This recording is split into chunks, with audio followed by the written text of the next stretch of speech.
Okay, so following up on the last video, Mr. Trump goes to Moscow. Trump's dream of a empire, a real estate empire in the Soviet Union doesn't come true in 1987. So, and then after 1987, Trump gets into some serious bankruptcy problems after 1987. And to the extent that he's not able to get back to Russia until 1996. At the same time, the Soviet Union collapses in 1991. So the KGB kind of goes underground in 1991 and sort of starts to resurface during the 90s. The Russian Federation is sort of the replacement of the Soviet Union, minus a whole bunch of republics that broke away from the Soviet Union, like Ukraine. So this and Boris Yeltsin is the president of the Russian Federation. They try to have a constitution and some kind of democratic form of government, but it doesn't really ever work out that way for a lot of reasons. Cover it in another video. But Trump makes it back to Russia in 1996 and tries to do more licensing deals or property deals in Russia. He puts $250 million into a project. It falls through. And then in 1997, Russia gets into a real chaotic period where Yeltsin has to appoint 5 consecutive prime ministers in a 15-month period. But the last of those prime ministers is a man by the name of Vladimir Putin, who was appointed in August of 1999. So this video is sort of about Trump's first interaction with Vladimir Putin. It's not really known if Vladimir Putin really would have known who Donald Trump was up to this point. But certainly, Donald Trump wanted Vladimir Putin to know who he was, because Trump's dreams of a real estate empire in the former Soviet Union, in Russia, never went away.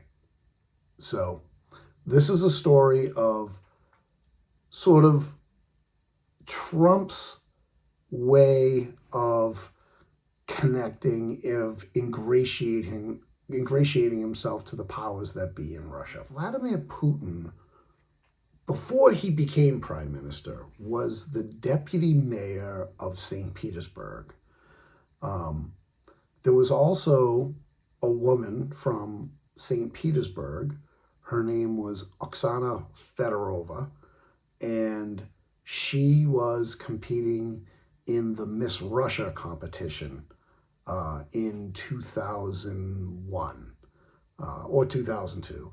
And it's rumored that Vladimir Putin had a thing for Miss Fedorova, had a picture of her in his office that was sort of like the TMZ of Russia would report on the fact that Vladimir Putin had a thing for Oksana Fedorova.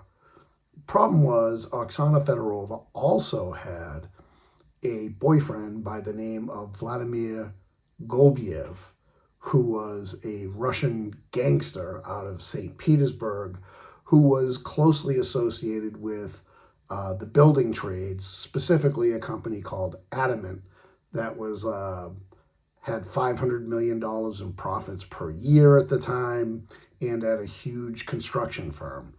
So these two men had acknowledgement of relationship with Oksana Fedorova. So Oksana Fedorova goes into the Miss Russia competition Vladimir Putin's FSB is working security for the competition.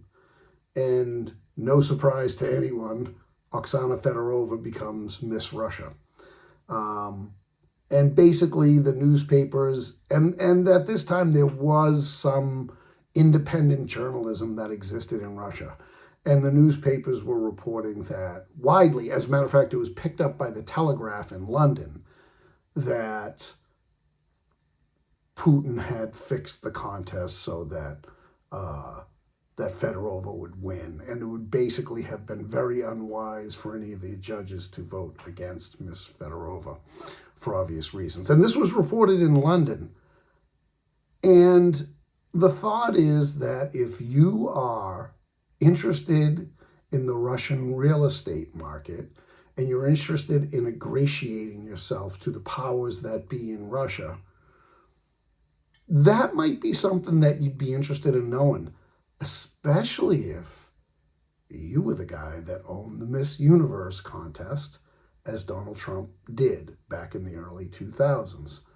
And as Miss Russia, she would have been Russia's entrant into the 2002 Miss Universe contest in Puerto Rico. Okay, so Oksana Fedorova goes to Puerto Rico to compete in the Miss Universe contest. And Trump is responsible. He basically, at this point in the competition's history, Trump sort of picks who, like half the people that make the finals, and then he has a lot of influence on who wins. And in this case, it was probably a big deal for him for who would have won. And he says to the judges, let me read this: there's definitely clearly one woman out there who's head and shoulders above the rest. She's the one I'd vote for. And then given the context of the statement, Trump is issuing his formal instructions to the judges. So the judges knew who Trump wanted them to vote for. He made it clear, and they did. So Miss Fedorova becomes Miss Universe. And there you have it. So basically, Putin rigs the Miss Russia contest, and Trump, to ingratiate himself to Putin or perhaps to the boyfriend involved in the construction business, could have been that.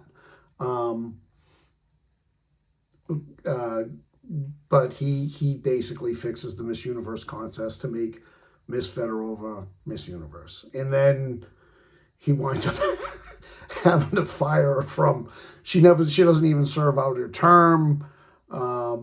There's a bunch of quotes about how Trump was very gracious. Oh, she probably was homesick and missed Russia. Or there was rumors that she was pregnant. Who knows whether that was with Putin or with the gangster guy. Or there was another rumor that she got pissed off because the competition made her go on the Howard Stern show, and Howard Stern really gave her a hard time about, so did you have sex with Donald Trump? And she was like, well, no, he has a beautiful girlfriend, Melania Naus, her maiden name at the time. And Stern was like, well, Mr. Trump likes everybody. And they really kind of gave her a hard time. And then they were like, do you mind asking the guest that question again? So she said she got really pissed off over all that and didn't want to serve anymore. So there's a bunch of reasons, but she never even served out her term as Miss Universe. She was replaced. And then what's interesting is what happens after that, because for 15 years, Trump has been trying to break into the Russian market, and he failed. He failed, right? 1987 all the way up to the early 2000s. But just within a few months of the Miss Universe contest, Trump is approached by a couple of men from the former Soviet Union. Felix Sater is the guy, along with some other folks. And that's what we're going to cover in the next video. That is really where sort of the criminality and the money laundering and everything gets ramped up. Because you got to think, like, up to now, okay, it was the old Soviet Union. They were trying to create, you know, people of influence to peddle propaganda. But like I said, after 1991, and especially after Vladimir Putin came to power, things really changed, and sort of this kleptocracy arose in Russia, where the oligarchs took over, and it became all about criminality and money and exporting money and money laundering, and that's basically what it became. And then you can see how Donald Trump gets into this world in the next video. So the connection is made, and now entreaties are reached out to. So we'll cover that in the next video. That's going to be basically about Bayrock Capital, Felix Sater, and that stuff really goes all the way up to the election, and there's tons of projects, of dealings with Russians. It's really, that's sort of the real meat of the thing, and that's kind of gets complicated with a lot of names and everything. So we'll do that in the next video. But I wanted to cover this piece because this is sort of a bridge between the old Soviet connections, you know, the TV guy and all that stuff, the visit in 1987, and this different world of this Byzantine world of Russian oligarchs and gangsters that Trump gets himself involved with after the Miss Universe contests.